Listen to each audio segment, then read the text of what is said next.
Salam sehat bersama saya, Dr. Faidan Lumantarwan. Kembali lagi pada hari ini, pada kali ini kita bicara tentang kehidupan sehat dan aktivitas seksual yang sehat. Nah, pada video kali ini kita akan membahas pertanyaan dari asik nih, nama akunnya Rizky Biliar, tapi nanti ternyata namanya Agus dari Subang. Saya bacakan ya. Dok, saya umur 55 tahun, di umur saya ini kok saya kena penyakit lemah syahwat, bangun tapi loyo kurang keras. Apa aku memang pecandu rokok, punya diabetes, dan dulu sering minum obat apotek antibiotik. Kok sulit sembuh lemah syahwatnya? Harus bagaimana dok pengobatannya? Apa berhenti rokok? Apa harus sering olahraga? Harus bagaimana dok? Terima kasih, mohon dibalas. Agus dari Subang. Jadi ternyata namanya Agus ya, pakai nama Kang Rizky Biliar. Oke, akan saya jawab Kang Agus dan untuk semua yang menyaksikan video ini. Tapi sebelumnya izinkan saya menyapa Anda dengan ucapan Assalamualaikum, Namo Buddhaya, Om Swastiastu, Shalom Haleluya, Besyam Yeshua Masya, salam kebajikan terhayu. Kang, punten. Jadi ketika Anda mengalami masalah tidak bisa berdiri dengan keras, maka harus tahu dulu proses berdirinya alat vital laki-laki itu seperti apa. Jadi laki-laki bisa berdiri alat vitalnya ketika ada aliran darah masuk ke situ. Nah, aliran darah masuk itu kalau ada masalah pada pipa pembuluh darahnya, ya, dan atau pada aliran darahnya, maka nanti dia tidak bisa berdiri. Nah, itu bahasa gampangnya. Coba saya kasih lihat ilustrasi seperti ini. Kalau ternyata di dalamnya ada penyumbatan, ya, ada penyumbatan pembuluh darah. Jadi penyumbatan pembuluh darah itu bukan hanya ada di jantung ya, tapi bisa ada di dalam alat vital laki-laki. Maka kalau laki-laki itu misalnya pagi-pagi atau tidak bisa berdiri alat vitalnya, itu hati-hati sudah ada masalah di jantung. Jadi ini bukan semata-mata masalah seks, ini masalah kesehatan. Nah, kalau ada penyumbatan seperti ini, tentu akan sulit berdiri. Kenapa? Karena si pembuluh darah bisa membuka, aliran darah bisa masuk, dan alat vital bisa berdiri. Kata kuncinya adalah karena ada di dalam dinding pembuluh darah ini ada kemampuan endotelnya, namanya lapisannya endotel, bisa menghasilkan satu molekul namanya oksida nitrit atau nitric oxide. Ya, nitric oxide inilah yang nanti memicu proses pembukaan pembuluh darah. Kalau misalnya ada sumbatan pembuluh darah nutupin pembuluh darah ini, maka nanti nitric oxide-nya tidak bisa diproduksi secara optimal, maka nanti laki-laki tidak bisa berdiri. Nah, sekarang berarti kata kuncinya apa? Apa sih yang bikin penyumbatan pembuluh darah? Nah, tadi Kang Agus sudah cerita bahwa dia adalah perokok. Nah, ini kalimat pertamanya. Asap rokok itu beserta dengan asap knalpot kendaraan, beserta dengan asap dari industri atau pabrik, itu menyebabkan satu proses namanya oksidasi. Gambarnya seperti gini. Jadi kalau ada apel, saya potong, daging apelnya putih, lama-lama jadi coklat. Nah, itu proses namanya oksidasi. Ya. Nah, kalau kita menghirup nafas, ada oksidasi berasal dari rokok misalnya atau dari knalpot kendaraan bermotor. Nah, proses oksidasi itu menyebabkan kolesterol teroksidasi. Kolesterol dalam pembuluh darah Anda teroksidasi, pembuluh darah bisa tersumbat. Prosesnya panjang. Kan ini Kang Agus bilangnya udah lama merokok, umurnya udah 55 tahun.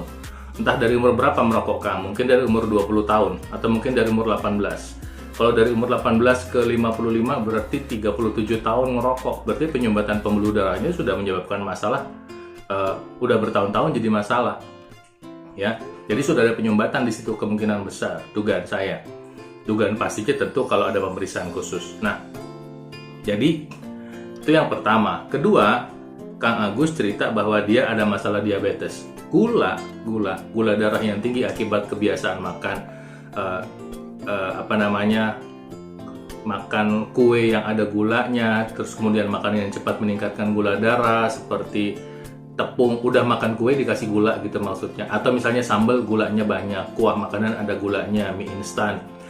Itu menyebabkan kadar gula darah tinggi. Kadar gula darah tinggi menyebabkan bagian dalam pembuluh darah ini seperti disayat-sayat, seperti diamplas. Nah, ketika disayat-sayat seperti luka ini, maka yang terjadi adalah tubuh akan berusaha memperbaikinya dengan bantuan kolesterol. Kolesterol menambal pembuluh darah ini. Nah, kemudian karena udah ditambal, kalau ternyata prosesnya berhasil baik dan misalnya Kang Agus dan semua penderita diabetes berhenti pola hidup yang tidak sehat, maka dia bisa akan pulih kembali. Tapi kalau ternyata diterusin bertahun-tahun, kebiasaan makan makanan yang manis ya, belum dari minumannya, kopi saset, minuman kemasan yang banyak gulanya, es jeruk pakai gula, es campur pakai gula, sirup, ya, es teler pakai gula, ya. Nah, es teler, es mabok nggak ada ya, es pingsan nggak ada. Nah, itu menyebabkan proses penyumbatan pembuluh darah terjadi. Jadi kebayang, udah minimal udah ada 2 cerita nih. Pertama gulanya, kedua rokoknya. Terus kemudian ketiga, ini kebiasaan minum katanya biasa minum obat apotek, antibiotik. Nah, mungkin tanpa resep dokter. Ini mungkin ada masalah baru yang lain ya. Jadi saya nggak terlalu bahas terlalu detail, nanti kepanjangan 2 aja deh ya. Gula dan rokok. Dan ketika sudah terjadi, maka terus Anda berusaha pakai obat kuat, pakai apa, jamu herbal apa, ya proses utamanya atau masalah utamanya harusnya diberesin. Tadi Kang Agus sudah bertanya begini, apa harus berhenti rokok? Nomor 1, ya memang harus berhenti merokok. Agenda utamanya berhenti merokok bukan semata-mata supaya bisa berdiri dengan keras lagi, tapi nomor 1 sehat lah. Ya, kalau sehat kan kita masih bisa punya harapan. Nah, kedua, coba bantu proses pemulihan dinding dalam pembuluh darah. Biasakan makan buah 3 kali sehari. Buah apa nih? Ya, yang gampang-gampang aja deh, yang kaya vitamin C tapi gampang mungkin di daerah Subang atau di seluruh Indonesia gampang. Saya cari yang gampang. Jeruk dan atau pepaya dan atau jambu biji. Jambu biji gampang atau susah? Nggak semua gampang ya. Jadi yang pasti gampang jeruk dan pepaya. Jadi makan buah 3 kali sehari, salah satunya adalah bisa pepaya atau jeruk untuk membantu proses pemulihan dinding dalam pembuluh darah. Ini kata kuncinya, jadi makan buah seperti itu. Nah, kedua, karbohidratnya harus yang kompleks, tuker, gak lagi makan nasi putih tapi nasi merah. Mungkin kacang hijau bisa jadi makanan pokok, tapi nggak pakai gula pasir. Kalau mau yang manis, Anda mulai hari ini stop semua yang namanya gula. Ya, mau manis pakai madu atau gula aren atau langsung manis buah aja. Ya, kalau minum kopi, kopinya kopi pahit. Atau kalau mau ada gula sedikit saja. Jadi seperti itu, makan buah 3 kali sehari, stop rokoknya dan mulai olahraga. Nah, olahraga yang paling mudah adalah mulai jalan kaki dulu. 6 hari seminggu jalan kaki. Ya, jalan kaki itu membantu memaksa pembuluh darah terbuka. Nah, kemudian ketika pembuluh darah terbuka, kualitas nutrisi yang ada di dalam darah akibat pilihan Anda mengkonsumsi makan buah-buahan akan mungkin bisa membantu proses pembersihan pembuluh darah. Ya, jadi ini yang bisa saya sampaikan. Jadi tadi apa? Makan buah, olahraga, pilih karbohidrat yang sehat. Nah, kemudian yang berikut adalah Anda bisa menambahkan konsumsi lemak sehat. Lemak sehat itu misalnya minyak zaitun, misalnya VCO, Virgin Coconut Oil, Anda bisa cari di apotek. Anda bisa cari suplementasi omega 3, minum ini 2 kali sehari. Ya, dan atau bisa dari buah alpukat. Alpukat juga lemak sehat yang membantu proses kesehatan pembuluh darah. Dengan catatan nanti mengkonsumsi alpukat jangan pakai gula pasir. Ya, jangan pakai gula pasir. Ini bisa Anda kerjakan. Dan nanti mudah-mudahan kalimat kunci saya pertama apa? Nomor 1 adalah Anda sehat dulu. Dan nanti ntar alat ukurnya apa? Gula darah Anda terkontrol dulu. Kalau gula darah Anda sudah terkontrol, nanti Anda bisa berharap punya kesehatan yang lebih baik di depannya. Upaya tambahan apa selain upaya dasar tadi? Ya, upaya tambahan apa selain upaya dasar? Anda bisa tambahkan penggunaan suplementasi untuk kontrol gula darah atau herbal alami untuk kontrol gula darah.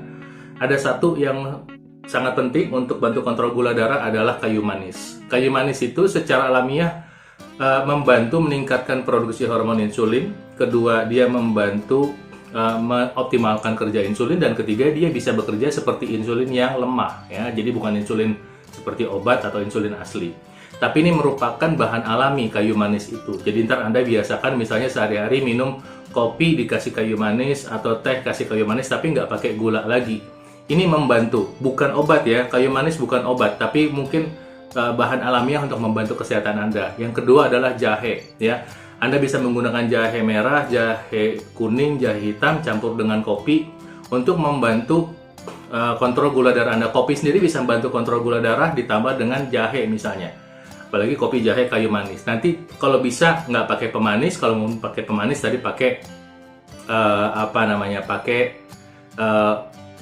gula aren misalnya. Nah, pilihan ketiga untuk itu adalah misalnya Anda menggunakan yang sudah jadi kopi saset yang pakai jahe hitam. Ini memang ada gulanya sedikit, cuma sekitar 5 gram. Anda bisa mengkonsumsi ini sebagai bagian dari hidup sehat. Dan ini bukan obat, ini hanya untuk membantu Anda. Nah, kemudian penutup Anda bisa gunakan namanya teknologi laser untuk membantu kesehatan Anda. Mungkin Anda pernah lihat saya di salah satu TV swasta, mengedukasi dengan penggunaan teknologi laser untuk membantu Anda lebih sehat. Nah, sementara jika Anda membutuhkan untuk beraktivitas seksual, Anda bisa kunjungi dokter Anda untuk meminta obat untuk membantu aktivitas seksual Anda. Tentunya harus di bawah pengawasan dokter ya, supaya ntar jangan ada yang enggak. Karena banyak orang yang mencoba mengkonsumsi sendiri sementara dia sedang mengkonsumsi obat-obatan lain. Nanti takut ada interaksi obat. Demikian, mudah-mudahan bermanfaat. Jika Anda merasa video ini bermanfaat, tolong dibagikan ya. Kemudian subscribe bagi yang belum, subrek orang sini bilang, kemudian ditolong di like. Buat yang masih mau bertanya, tolong silakan tanya di komentar sini, mungkin bisa saya jawab pertanyaan Anda. Saya doakan Tuhan Maha Kuasa memberkati Anda. Salam sehat selalu.